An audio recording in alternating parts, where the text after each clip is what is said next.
বিসমিল্লাহির রহমানির রহিম। প্রিয় শিক্ষার্থীরা, আসসালামু আলাইকুম। আশা করি সবাই ভালো আছো। তো গত ক্লাসে আমরা চক্রবৃদ্ধি মুনাফার কিছু অঙ্ক করেছি। আজকে আরও কিছু অঙ্ক করব। তো তোমরা ঠিক মতো দেখতে পাচ্ছ কিনা সেটা একটু কমেন্টের মাধ্যমে জানাবে। নেটওয়ার্ক যদিও একটু সমস্যা করছে। তো চলো আমরা সরাসরি অঙ্কে চলে যাই। তো দেখো, আজকে আমরা অনুশীলনী 2.2-এর এই অঙ্কটা করব। ফোকাস করে দেন তো। 2.2-এর দেখো, বইটা নিয়ে বসো, বই খাতাগুলো নিয়ে বসো, তাহলে একটু সুবিধা হয়। 2.2-এর আমরা 9 নম্বর অঙ্কটা করব। সেটা কি বলা আছে দেখো, বলা আছে যে একই হার মুনাফায় কোনো মূলধনের 1 বছরান্তে, খেয়াল করো আগে প্রশ্নটা আমরা একটু পড়ে নিই। একই হার মুনাফায় কোনো মূলধনের 1 বছরান্তে চক্রবৃদ্ধি মূলধন 6,500 টাকা এবং 2 বছরান্তে চক্রবৃদ্ধি মূলধন হচ্ছে 6,760 টাকা। মূলধন কত? তাহলে আমাদের মূলত বের করতে হবে কি মূলধন। তো আমরা এখানে কি দেওয়া আছে, চক্রবৃদ্ধি মূলধন দেওয়া আছে। হ্যাঁ, দেখতে পাচ্ছ কি না একটু জানাবা। হ্যাঁ, দেখতে পাচ্ছ। আচ্ছা, আমাদের এখানে বের করতে হবে কি চক্রবৃদ্ধি, না, আমাদের টাকার পরিমাণ দেওয়া আছে চক্রবৃদ্ধি মূলধনে। তো আমরা চক্রবৃদ্ধি মূলধনের সূত্র গতদিন পড়েছি, তো আমরা সেই সূত্রটাই ব্যবহার করব। এখানে 2টা চক্রবৃদ্ধি দেওয়া আছে, একটা হচ্ছে 1 বছরান্তে চক্রবৃদ্ধি মূল, আর একটা দেওয়া আছে 2 বছরান্তে চক্রবৃদ্ধি মূল। তো এখানে আমরা 2টা সমীকরণ তৈরি করে সেখান থেকে আমরা মূলধন বের করে নিব। তাহলে আমরা মূলধন ধরে নিব কি পি। তাহলে চলো আমরা অঙ্কটা শুরু করে দিই।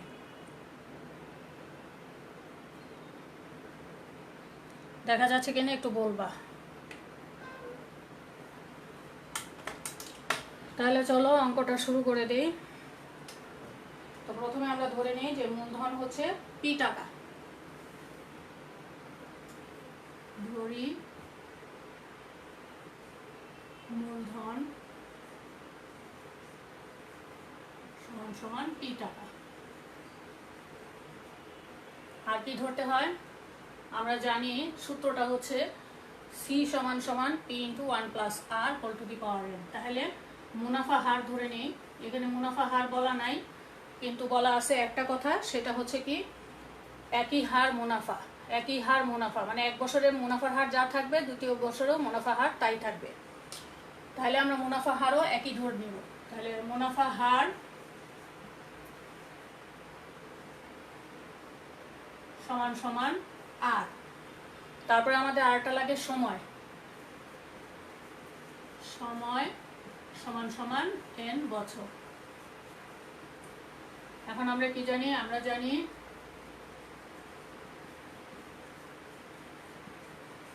চক্রবৃদ্ধি মুনাফা, চক্রবৃদ্ধি মূল, মুনাফা না, বারবার ভুল হচ্ছে, চক্রবৃদ্ধি মূল। মূলও লিখতে পারো, মূলধন লিখতে পারো, সবৃদ্ধি মূলও লিখতে পারো, যে কোনো একটা লিখলে হবে। আমি সংক্ষেপে লিখছি, মূল লিখছি। মূল সি সমান সমান P into 1 plus R whole to the power N. এটা আমরা জানি। দেখা যাচ্ছে কি? হ্যাঁ, দেখা যাচ্ছে। এটা আমরা জানি। তাহলে আমরা কি করব এখন, 2টা শর্ত। 1 বছরে চক্রবৃদ্ধি মূলধন আমরা বের করি, এখানে একটা কমা হবে। সুতরাং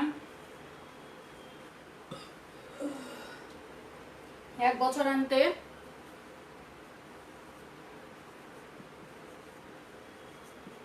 চক্রবৃদ্ধি মূল, আমরা সরাসরি মান বসাই দেব।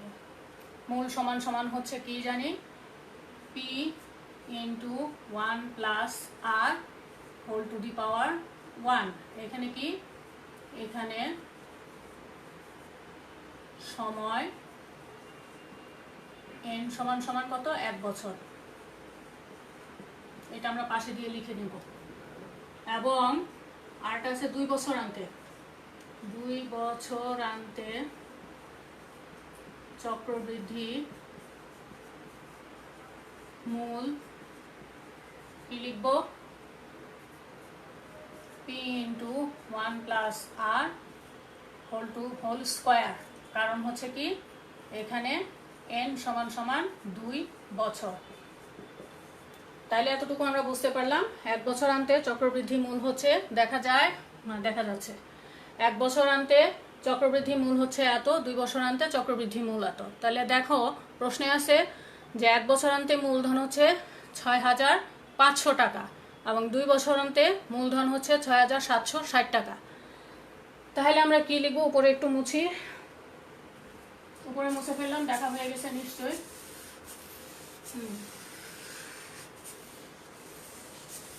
তাহলে আমরা দুটো সমীকরণ তৈরি করি। তাহলে প্রশ্ন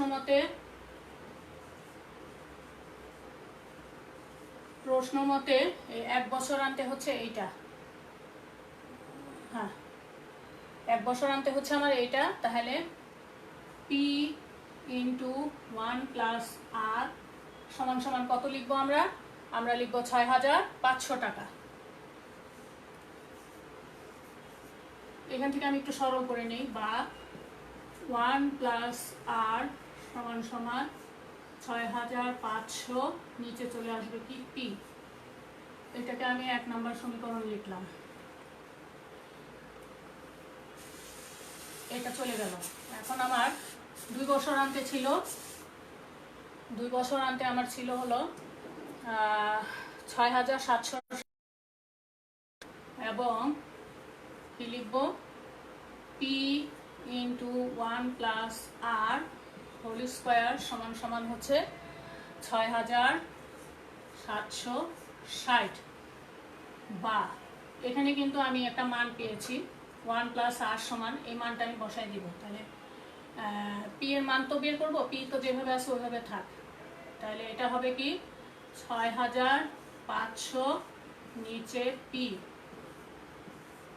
হোল স্কোয়ার সমান সমান 6,760। দেখা যাচ্ছে নিশ্চয়ই? হ্যাঁ দেখা যাচ্ছে। তাহলে আমরা লিখলাম 6,760।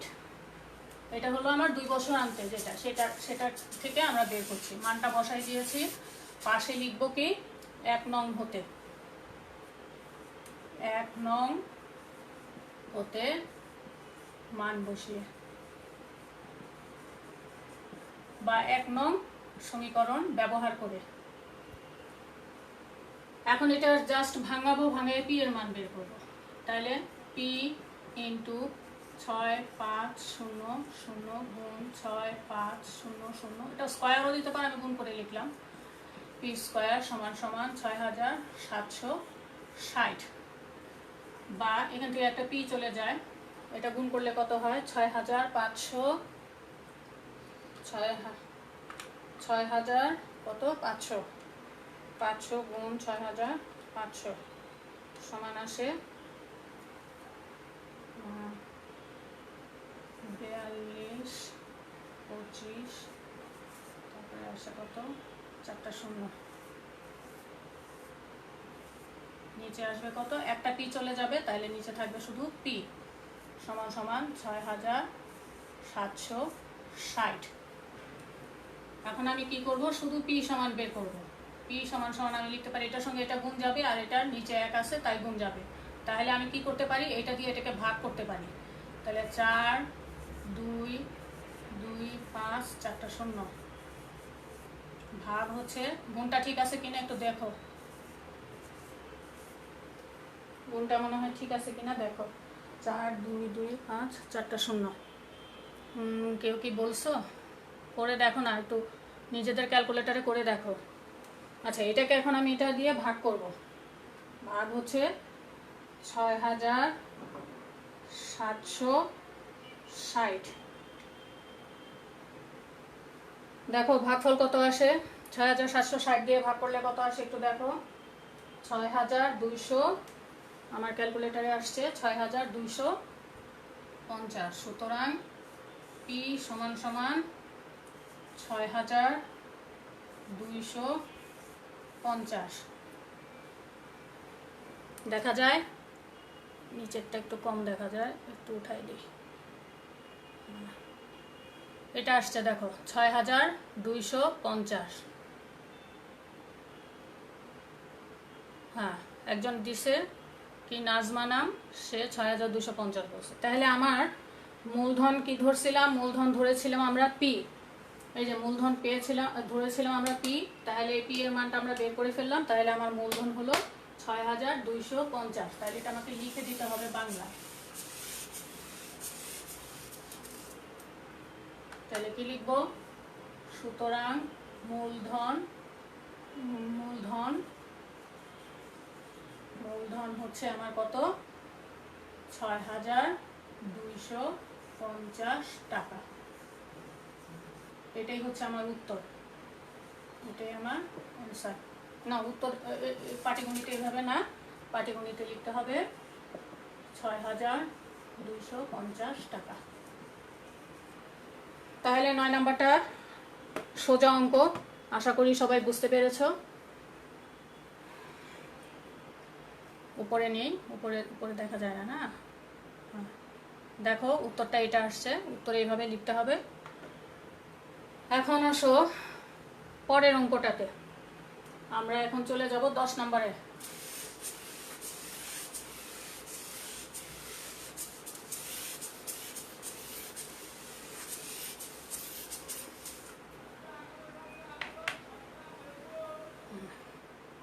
দশ নম্বর অঙ্কটা একটু করো, ফোকাস করে কেন তো। 10 নম্বর অঙ্কটা দেখো, বার্ষিক শতকরা 8.5 টাকা চক্রবৃদ্ধি মুনাফায় 1000 টাকা 2 বছরের সবৃদ্ধি মূল। আমি গতদিন বলছিলাম সবৃদ্ধি মূল, চক্রবৃদ্ধি মূল, তারপরে চক্রবৃদ্ধি মূলধন একই কথা। সবৃদ্ধি মূল, চক্রবৃদ্ধি মূলধন একই কথা। তাহলে সবৃদ্ধি মূল ও চক্রবৃদ্ধি মুনাফা নির্ণয় করতে হবে। তাহলে আমরা চক্রবৃদ্ধি মুনাফার সূত্র জানি, সবৃদ্ধি মূলেরও সূত্র জানি। সবৃদ্ধি মূল হচ্ছে সি, আর চক্রবৃদ্ধি মুনাফা হচ্ছে আমার কি? C minus P. তাহলে আগে আমরা সি বের করি, পি তো আমাদের দেওয়াই আছে, বের করে ফেলি।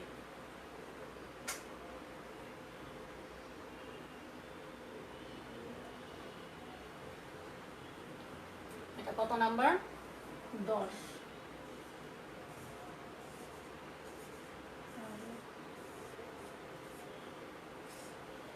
10 নাম্বার আমরা খেয়াল করি কি কি দেওয়া আছে। দেখো দেওয়া আছে বার্ষিক শতকরা হার, মানে আর দেওয়া আছে চক্রবৃদ্ধি মুনাফায় 1000 টাকার, মানে এটা হচ্ছে কি আমার মূলধন, আর সময় দেওয়া আছে কি আমার 2 বছর। তো যা যা দেওয়া আছে তা আগে আমি লিখে নিই। লিখবো কি দেওয়া আছে?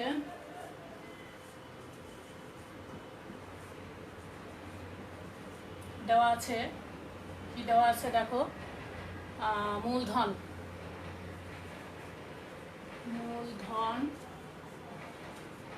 পি সমান 10,000 টাকা। 1000 টাকা বলছে কেন? 10,000 টাকা।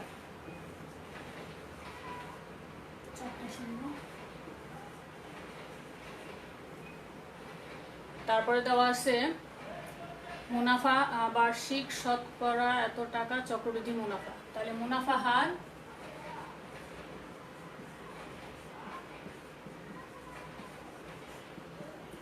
আর সমান 8.50। আর দেওয়া আছে কি? এটাকে আবার ভাঙাইতে হবে। সমান আমি লিখতে পারি 100/8, এটা পার্সেন্টেজ চিহ্ন তো, 8.50। তাহলে আমার আসবে 0.085। তোমরা ভাগ করে দেখবা যে এটাই আসে। দেখতে পাচ্ছ কি? দেখা যাচ্ছে না, একটু নিচে নামাই দিলাম।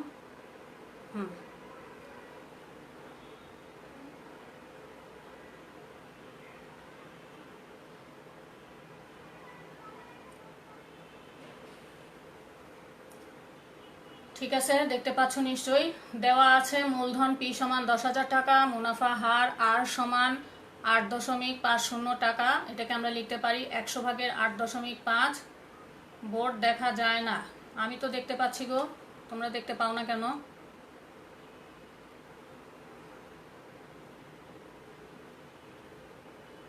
বোর্ড তো দেখা যাচ্ছে, একটু জানাও তো। হ্যাঁ, এখন দেখা যায়, ঠিক আছে, ধন্যবাদ।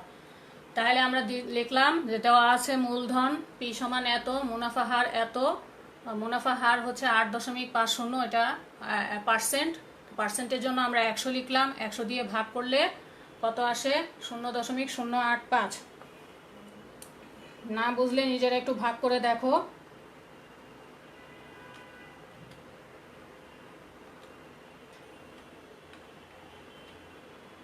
ঠিক আছে, একটু বোঝা হয়েছে। আর কি দেওয়া আছে? সময়। সময়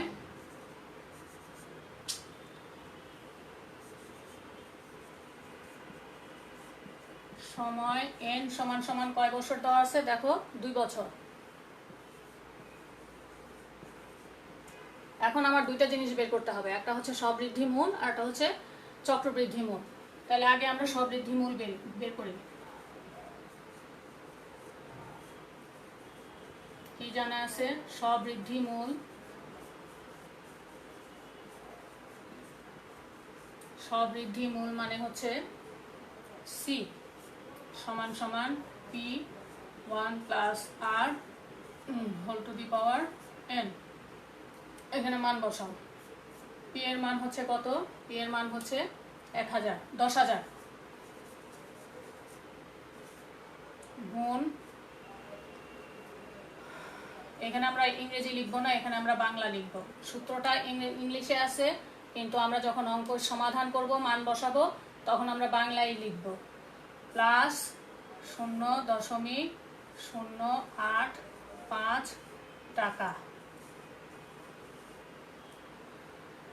তাহলে আসবে এন এর মান হচ্ছে কত? 2।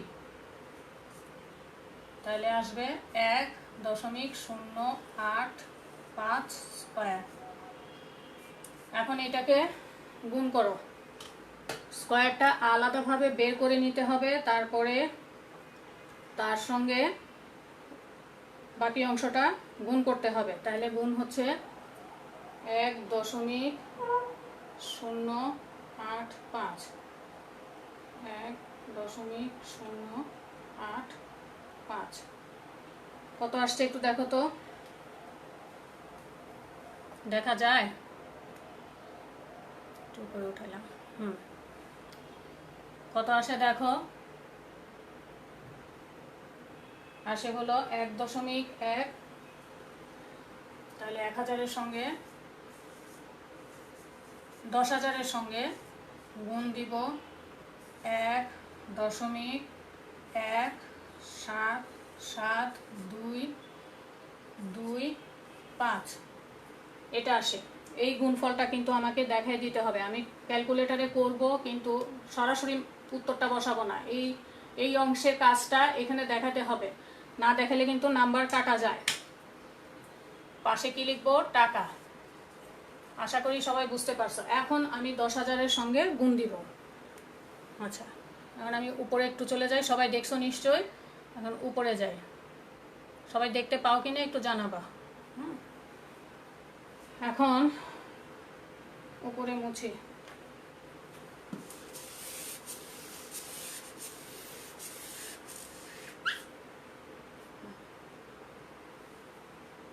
সমান সমান আসবে হলো, এটার সঙ্গে যদি আমি 10,000 গুণ দেই, তাইলে আসে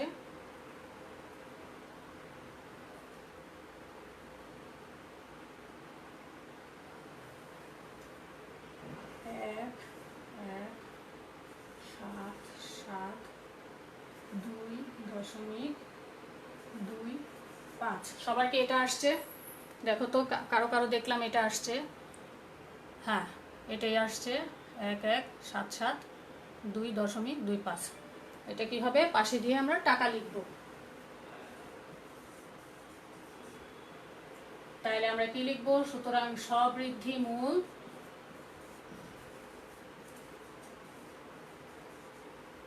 হচ্ছে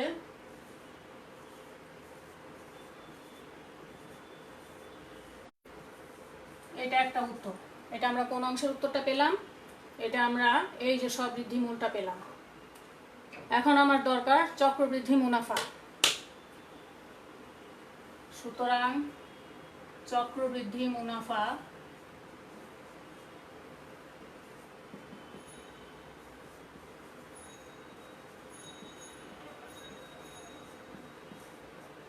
সমান সমান সি মাইনাস পি। সি কি বলে, এটা যেহেতু চক্রবৃদ্ধি মূল সরল মূলের চেয়ে কি থাকে, বড় থাকে, সেজন্য আমরা কি লিখবো, সি মাইনাস পি। তাহলে সি আমরা পেয়েছি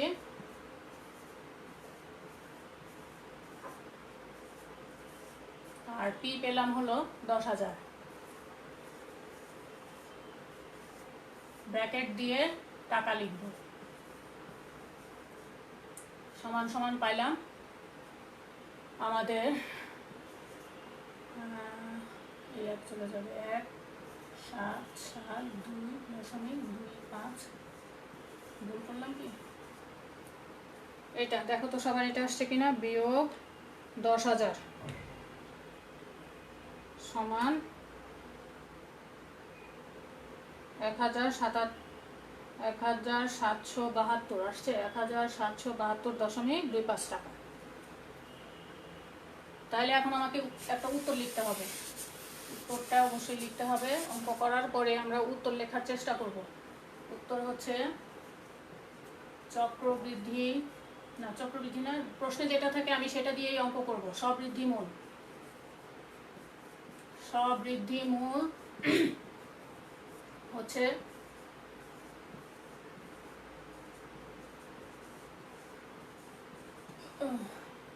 এবং চক্রবৃদ্ধি মুনাফা।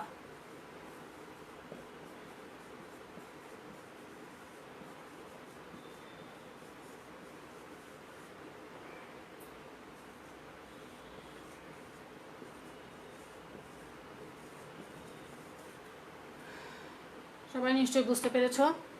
এই অঙ্কগুলো সোজা, তবে এই বইয়ের মধ্যে বলি, বইয়ের যে সৃজনশীলগুলা সেগুলো করবা। আর এখানে খুব ইম্পর্টেন্ট একটা অঙ্ক আছে, যেটা হচ্ছে 8 নাম্বার, যেটা সেটার মতো করে সৃজনশীলে কিন্তু আসে। এই টাইপের অঙ্কগুলো সৃজনশীলে বেশি আসে। তারপরে এখন যেটা করলাম 10 নাম্বার, এই ধরনের অঙ্ক 8 থেকে একদম শেষ পর্যন্ত অঙ্কগুলো এই ধরনের অঙ্ক আসে, মানে এই প্যাটার্নের অঙ্ক আসে। আচ্ছা 10 গেল, 11 নাম্বার অঙ্কটা আমি করাবো না, এটা একটু বুঝাই দিই, এটা তোমাদের উদাহরণে আছে। এতক্ষণ আমরা মুনাফা হার, তোমরা জানো 11 নম্বর অঙ্কটা হচ্ছে জনসংখ্যার অঙ্ক। কি লেখা আছে, কোনো শহরে বর্তমান জনসংখ্যা 64 লক্ষ। শহরটির জনসংখ্যার বৃদ্ধির হার হচ্ছে প্রতি হাজারে 25 জন। এখানে দেখো জনসংখ্যা বৃদ্ধির হার লেখা আছে প্রতি হাজারে 25 জন। জনসংখ্যার বৃদ্ধির হার কিন্তু 100তে হিসাব করা হয় না, হয় হাজারে অথবা লক্ষে, এরকম হিসাব করা হয়। সেক্ষেত্রে আমি এখানে যেমন অঙ্ক করতে গিয়ে, যে 10 নম্বর অঙ্ক করতে গিয়ে আমি কি করছি, এই যে শতকরা হারটাকে আমি 100 দিয়ে ভাগ করছি। তো এখানে শতকরা হারটাকে কত দেওয়া আছে, এখানে দেওয়া আছে হলো জনসংখ্যা বৃদ্ধির হার হাজারে হচ্ছে 25 জন। তার মানে 25কে আমাদের ভাগ দিতে হবে কত দিয়ে, 1000 দিয়ে। এখানে আমরা 100 দিব না, যেটা লেখা থাকে যদি এরকম লেখা থাকে শহরটির জনসংখ্যা বৃদ্ধির হার প্রতি লক্ষে 25 জন, তাহলে 1 লক্ষ দিয়ে ভাগ হবে। যদি লেখা থাকে শহরটির জনসংখ্যার বৃদ্ধির হার প্রতি হাজারে 25 জন, তাহলে 1000 দিয়ে ভাগ করতে হবে। যদি লেখা থাকে শহরটির জনসংখ্যার বৃদ্ধির হার 25% বা শতকরা 25%, এরকম যদি লেখা থাকে তখন আমরা 100 দিয়ে করব। এটা আমাকে অঙ্ক করার সময় খেয়াল রেখে করতে হবে যে আমার কি চাইছে, প্রতি হাজারে, প্রতি লক্ষে, না প্রতি শয়ে। সেটা খেয়াল করে আমি আর এর মানটা লিখব। শুধু পরিবর্তন এই জায়গাতেই হবে যে জনসংখ্যা বৃদ্ধির হার মানে আর এর মানটা আমরা আগে খেয়াল করব যে কততে দেওয়া আছে, হাজারে, লক্ষে, না শয়ে দেওয়া আছে। যেভাবে দেওয়া থাকবে আমরা ঠিক সংখ্যাটাকে তত দিয়েই ভাগ করব, এই হচ্ছে কথা।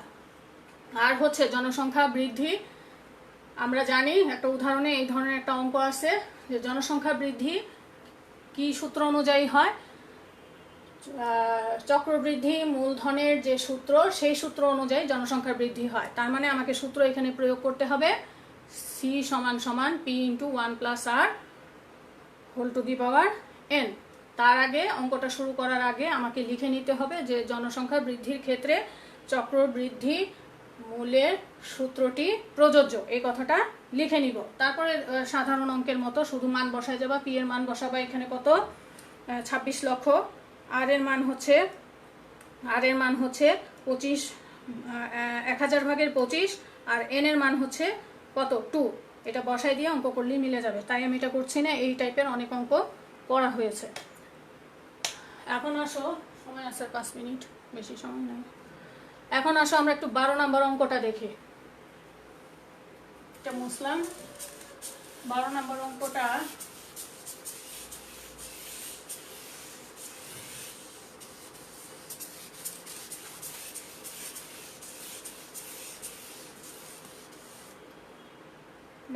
অঙ্কটা আমি একটু কাগজে করে লাগাই দিই, সময় নেই, সময় কম, দেখা যায় কিনা একটু বলবা।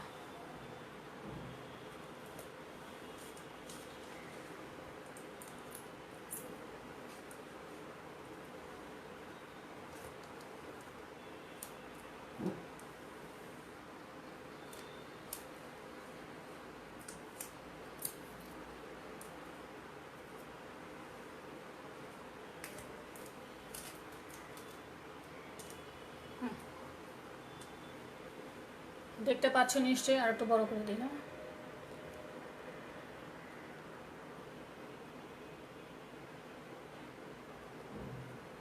প্রথমে আমরা অঙ্কটা পড়ি, দেখো তো দেখা যায় কিনা অঙ্কটা, ঝাপসা লাগে, নেটওয়ার্কের এত সমস্যা হইলে কেমনে, ঝাপসা হয়ে গেছে। আচ্ছা, তাও একটু একটু বোঝা যায়। দেখো, এক ব্যক্তি একটি ঋণদান সংস্থা থেকে বার্ষিক 8% চক্রবৃদ্ধি মুনাফায় 5000 টাকা ঋণ নিলেন। এখন এখানে আমাকে খুঁজতে হবে যে মূলধন কি। আমাকে ঋণদান সংস্থা আমাকে ঋণ দিয়েছে, তাহলে এখানে মূলধন হচ্ছে ঋণদান সংস্থা যে আমাকে টাকাটা দিল সেটাই হচ্ছে আমার মূলধন। তাহলে মূলধন হচ্ছে আমার 5000 টাকা। তারপরে বলা আছে যে সে কি হিসাবে আমাকে দিল, 8% চক্রবৃদ্ধি মুনাফায় দিল। এখন বলা হয়েছে প্রতি বছর শেষে তিনি 2000 টাকা করে পরিশোধ করেন। দ্বিতীয় কিস্তি পরিশোধের পর তার কত টাকা থাকবে। তাহলে দ্বিতীয় কিস্তিতে আসতে হলে আমাকে কয় বছর পার করতে হবে? অবশ্যই 2 বছর করতে হবে। তাহলে দেখো, আমরা 2 বছর পর্যন্ত হিসাব করব। এখন এখানে চলে আসি, আশা করি দেখতে পাচ্ছ প্রথম লাইনটা। এখানে আমরা কি লিখলাম? এখানে লিখলাম আমরা জানি চক্রবৃদ্ধি মূল সমান সমান এত। তাহলে প্রথম বছরের চক্রবৃদ্ধি মূল আমার এখানে কয় বছর পর্যন্ত যাওয়া লাগবে? প্রথম কিস্তি দেয়, আবার দ্বিতীয় কিস্তি দেয়। যেহেতু প্রথম কিস্তি দেয়, তাহলে প্রথম বছরের জন্য তার ঋণের পরিমাণ বের করতে হবে। ওখান থেকে আবার 2000 টাকা বিয়োগ দিব। দেওয়ার পরে যে টাকাটা পাবো সেটা 2 বছরের শুরুতে তার মূলধন থাকবে। সেই মূলধনটা 2 বছর শেষ হলে পরে তার কত টাকা ঋণ হয় সেটা বের করব। করার পরে তারপরে আবার 2000 টাকা সেইটা থেকে বিয়োগ দিলে যেটা পাওয়া যাবে সেটাই হচ্ছে তার আর কত টাকা ঋণ থাকে। তাহলে আমরা প্রথম বছরে তার চক্রবৃদ্ধি মূল বের করি। তাহলে প্রথম বছরের চক্রবৃদ্ধি মূল আমরা এই সূত্র ব্যবহার করলাম। এই পাশে দিয়ে লিখে দিবা অথবা লিখে আসবা, প্রথমে লিখে তারপর সূত্রে বসাই দিবা, যে কোনো একটা কাজ করতে পারো। তাহলে যে বসালাম, বসানোর পর প্রতি লাইনে লাইনে আমাকে হিসাব করতে হবে। যদি না করো তাহলে হঠাৎ করে আমি শুধু এই মানটা বসাই দিলাম, তাহলে কিন্তু হবে না। প্রতি লাইনে লাইনে হিসাব করতে হবে, এই কথাটা খেয়াল রাখবা। প্রতি লাইনে লাইনে হিসাব করবা, না হলে কিন্তু হবে না।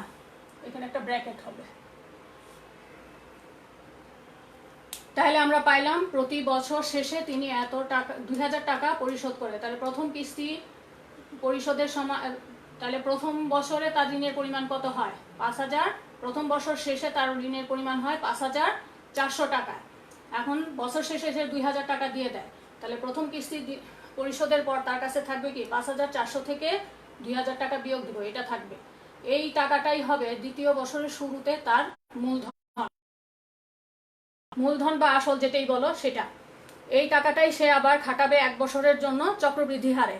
তাহলে 3000 টাকার 1 বছর, দ্বিতীয় বছর মানে কি? পুরা দৈর্ঘ্যটা, বছরের পুরা দৈর্ঘ্যটা কত হবে? 1 বছরের সমান হবে। তাহলে আমি এখানে কি লিখবো?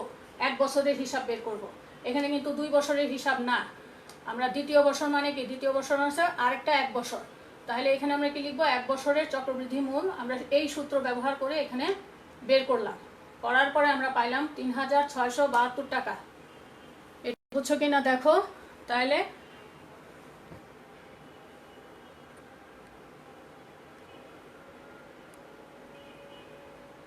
দেখো, দেখা যায় নিশ্চয়ই এখন। হ্যাঁ, তাহলে এই যেটা পেলাম সেটা হচ্ছে কি 2 বছর শেষে তার ঋণের পরিমাণ হবে ৩,৬৭২ টাকা। তার থেকে সে ২,০০০ টাকা দিয়ে দেয়, বিয়োগ করলে আমার থাকে ১,৬৭২ টাকা। তাহলে আমার তার ঋণের পরিমাণ থাকে হলো আমার কত, ১,৬৭২ টাকা। এটা একটু দেখে নাও। আর হোমওয়ার্ক কি করবা, হোমওয়ার্ক হচ্ছে তোমরা, আমি কত পর্যন্ত গেলাম, 12, আমার মনে হয় 13 নাম্বারটা পারবা। 13 নাম্বারটা হোমওয়ার্ক থাকলো তোমাদের। হোমওয়ার্ক অনুশীলনী 2.2-এর 13 নম্বর। সবাই একটু হোমওয়ার্কটা দেখে নাও। তারপরে বুঝতে কারো সমস্যা হলে আমাকে জানাবা ইনবক্সে, আমি তোমাদের সমস্যার সমাধান করার চেষ্টা করব। ঠিক আছে, ধন্যবাদ। সবাই ভালো থাকো, পড়াশোনা ঠিক মতো করো। ধন্যবাদ।